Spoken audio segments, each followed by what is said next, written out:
Vamos a ir muy rápidamente a una conferencia que dio el diputado Fernández Noroña y el coordinador de los diputados de Morena, Ignacio Mier. Amigos y amigas, hay que recordar que empieza el Parlamento abierto de la reforma electoral. Aunque la coalición Va por México, que confronta PRI, PAN y PRD, advirtió que la reforma electoral no tendrá un solo voto de la oposición. Aunque en el debate participen expertos, dijo el coordinador del PRI en la Cámara de Diputados, Rubén Moreira. Vamos a escuchar al diputado Ignacio Mier y al diputado Fernández Noroña. El Banco Europeo, después de más de 20 años, sube su tasa de interés. Las inflaciones en Occidente son superiores a la inflación que vive México. Lo mismo sucede en Estados Unidos. Hay un gran debate, hay una gran disputa entre todos los sectores en Estados Unidos con relación a qué hacer con la inflación.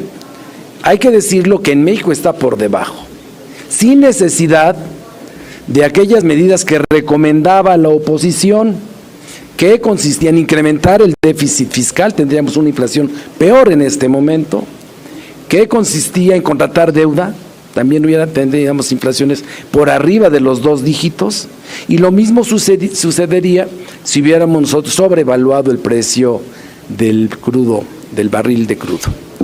Ha habido disciplina, no se ha contratado deuda, el gobierno de la República ha logrado financiar el desarrollo, y también hay que decirlo de cara a los mexicanos, cuánta verdad encerraba una frase que fue cuestionada: por el bien de todos, primero los pobres. Hemos logrado resistir esto, que afecta al mundo, gracias no solo a la política fiscal, a la política monetaria de nuestro país, sino al presupuesto. Los recursos que se destinan a más de 23 millones de familias mexicanas con los programas sociales permiten que las economías locales, las que no reflejan los indicadores macroeconómicos, la que se ve en la comunidad, la que se ve en el barrio, la que se ve en la inspectoría, en el ejido, esa economía permanece, está vigente. Platicaba yo hace unos días que estuve en mi tierra con productores agrícolas, y ellos decían: ¿qué hubiéramos hecho sin los programas sociales? ¿Qué hubiéramos hecho si hoy no tuviera precio nuestro trabajo en el campo? Entonces, México lo está sorteando. En el presupuesto vamos a incrementar, aún con estas medidas restrictivas mundiales, vamos a incrementar el presupuesto en la política social, se va a incrementar el apoyo a las personas adultos mayores, lo mismo sucederá con el resto de los programas. Entonces, por parte del gobierno de México, en la Cámara de Diputados, con su mayoría, vamos a acompañar este esfuerzo que, repito, está afectando a todo el mundo. Diputado, nada más para que me quede claro, no se están engañando en el gobierno federal, porque ¿cuánto se ha invertido de los ingresos petroleros en el subsidio de las gasolinas? Y también pues no se endeudaron, para pero, pues, para compensar. Imagínense, ¿quién de ustedes estaría a gusto? ¿Qué mexicano que tiene un vehículo que utiliza empresario y que transporta todo a través de vehículos que tienen como combustible la gasolina o el diésel, estaría en desacuerdo que el gobierno responsable no le diera subsidio a los combustibles? Nadie. Esa es una medida que, pensar de otra forma, aquí mi amigo y yo estaríamos en el bloque de la coalición Va por México, y nosotros no. Estamos a favor de la coalición que, por el bien de todos, primero los pobres. Gracias, diputado. Gracias. Ahora sí. Yo añadiría, antes de entrar en materia de los foros, la semana pasada la tercera comisión de la permanente nos reunimos con funcionarios de la Secretaría de Hacienda, de Economía, de Bienestar, y ahí se presentó el programa que está haciéndose para justo controlar la inflación y bajar el impacto hacia los más pobres del país.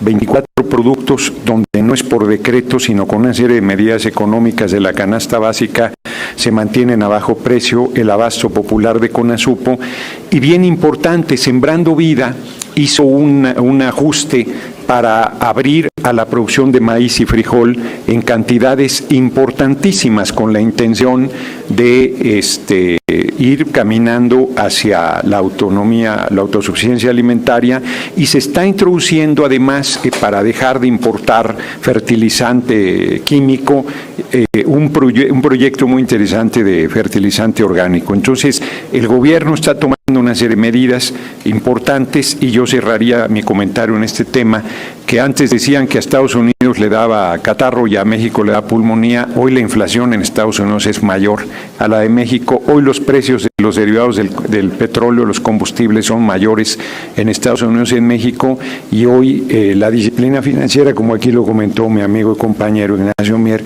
ha tenido un resultado muy positivo. Sobre el tema que nos convoca, como ustedes acaban de ver en la instalación del foro, de los foros de Parlamento Abierto de la reforma constitucional en materia electoral, el formato es diferente al de la reforma eléctrica. No son 3 a favor y 3 en contra, porque son cerca de medio centenar de iniciativas, no solo la del compañero presidente López Obrador, sino de todas las fuerzas políticas que, preocupados por fortalecer los procesos democráticos en el país, entran al debate de los temas fundamentales. Y hay un esfuerzo, un intento de llegar a coincidencias en la mayor parte de temas posibles. Por ejemplo, yo me atrevo a decir que todas las fuerzas políticas coincidimos que en su actual estado, no estoy hablando de la discusión sobre la independencia y la autonomía de los órganos electorales, sino que en su actual estado de integración ni el INE ni el Tribunal Electoral responden a las necesidades de los procesos electorales. Ustedes han visto recientemente la majadera intromisión del Tribunal Electoral en asuntos internos del Poder Legislativo. Entonces, hay una preocupación compartida y estamos haciendo un esfuerzo que ojalá logremos un fortalecimiento de los órganos electorales y del Tribunal Electoral. Hay una preocupación coincidente de generar mejores condiciones de competencia electoral para el proceso presidencial de 2024. Entonces, los foros que se están haciendo de especialistas, reitero lo que dije, no son a favor y en contra, son diferentes visiones de temas fundamentales. Se introducen inclusive temas que no están en la propuesta del compañero presidente, como la figura del vicepresidente, como la segunda vuelta, pues que cada fuerza política tiene su posición al respecto y que se enriquecerá en estos foros de Parlamento Abierto. Nosotros aspiraríamos que en septiembre, que empiece el periodo ordinario de sesiones, logremos presentar una propuesta consensada lo más ampliamente posible con todas las fuerzas políticas de una reforma que a tiempo se apruebe para que aplique en las elecciones presidenciales de 2024. Solo un tema más, urna electrónica, por ejemplo.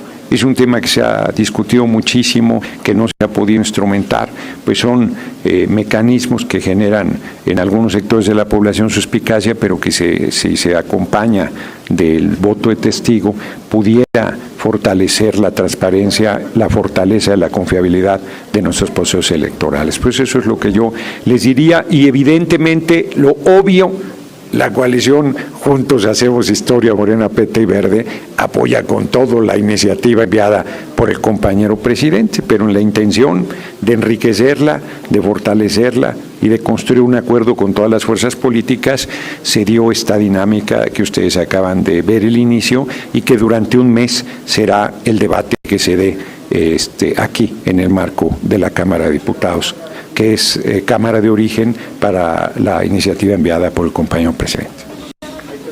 Sí. Diputado, acá, preguntarle, estuve viendo la iniciativa del PT, sí, y hay algunos puntos en los que no coincide con la enviada por el presidente López Obrador, por ejemplo, en el tema de la sobrerepresentación, y usted ha sido muy insistente en eso a través de redes sociales. Sí. Coméntenos en qué puntos coincide el PT y Morena para que haya el consenso para esta reforma electoral y que no se diga pues que ya se da por muerta de anticipado. Nosotros apoyaríamos la iniciativa del compañero presidente. Yo insisto en que cuando presentó el PT su iniciativa, lo tengo que decir con franqueza, no se conocía la del compañero presidente. Voy a poner un ejemplo fuerte. Se ha hablado mucho, la ciudadanía, la población ha comprado lo que yo sostengo es un argumento despolitizador de la desaparición de la representación proporcional o pluris, como se les conoce popularmente. y entonces se daba por sentado que la propuesta era la desaparición de esta figura, y resulta que la iniciativa del compañero presidente lo que desaparece son los 300 de mayoría, y los 300 que propone todos serían de representación proporcional, y esa iniciativa se acerca más a la lucha de la izquierda de representación proporcional pura. Son 32 listas en cada uno de los estados de la República. Entonces, por ejemplo, lo que parecía una diferencia ya no la es. Ahí tenemos coincidencia. Podría discutirse si en vez de las 32 estatales una lista nacional, pero me parece que el PT ahí podrá coincidir. Yo diría que en la mayor parte de los puntos hay coincidencia, y en el espíritu que hay, inclusive con la oposición, pues más que plantear las diferencias, lo que nosotros nos propondríamos es buscar plena coincidencia con sus compañeros. Yo insisto que con Morena no somos aliados, somos hermanitos, aunque también he dicho que Caín y Abel también eran hermanitos. Entonces, nosotros vamos a apostar a la coincidencia, más que a marcar las diferencias, ¿no? Y creo que el formato que se eligió ayuda mucho, porque, reitero, no es a favor o en contra de la iniciativa presidencial, sino es todas las iniciativas que es casi medio centenar, de todas las fuerzas políticas que se discuten con total apertura en un esfuerzo de buscar los puntos de coincidencia. ¿No se vería perjudicado el partido en el caso, por ejemplo, del tema del presupuesto, que sería otro de los puntos también neurálgicos ahí? Bueno, yo por ejemplo, creo ahí, nosotros fue muy clara nuestra posición, ahí se ha hecho intriga en contra nuestra del PT y de mi persona en especial, diciendo que no estamos de acuerdo en la reducción, y nosotros estamos de acuerdo en la reducción. De hecho, yo fui el que fijé la posición por el PT en la pasada legislatura, y propusimos una reducción no del 50, sino del 60%. Nuestra diferencia era, en esa época, que nosotros planteábamos la posición de la izquierda de toda la vida, de reparto parejo entre todas las fuerzas políticas. No es un tema que hemos vuelto a platicar con los compañeros de Morena, pero habría que platicarlo. Yo creo que no tendríamos diferencia. Buenas tardes a los dos diputados. Preguntarles acerca sobre este enriquecimiento del que ya habla usted, diputada Noroña, respecto a la discusión. Y bueno, pues la oposición ha sido muy insistente en que, bueno, no la apoyarán la iniciativa presidencial, pero abren la ligera posibilidad de que sí podría formarse una reforma en tanto Morena acepte o, bueno, se garantice la pluralidad. En este sentido, también preguntarle si se contempla o se asegura la participación de algunos de los consejeros del INE, específicamente de Lorenzo Córdoba, dentro de este debate. La invitación no está personalizada.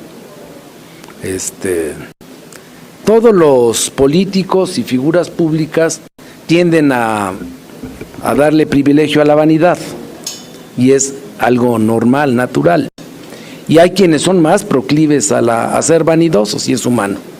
Pero la invitación es a todos, son a las universidades, son a los especialistas en derecho electoral, son a los analistas políticos y a todo aquel interesado dirigente de algún partido político, de alguna organización, a los integrantes, funcionarios cualificados del Instituto Nacional Electoral, de los organismos electorales en los estados, a las dirigencias de los partidos políticos formales, a los que han sido candidatos independientes, a todo aquel que esté interesado en que se fortalezca el marco democrático en nuestro país. ¿Qué es lo que nosotros aspiramos?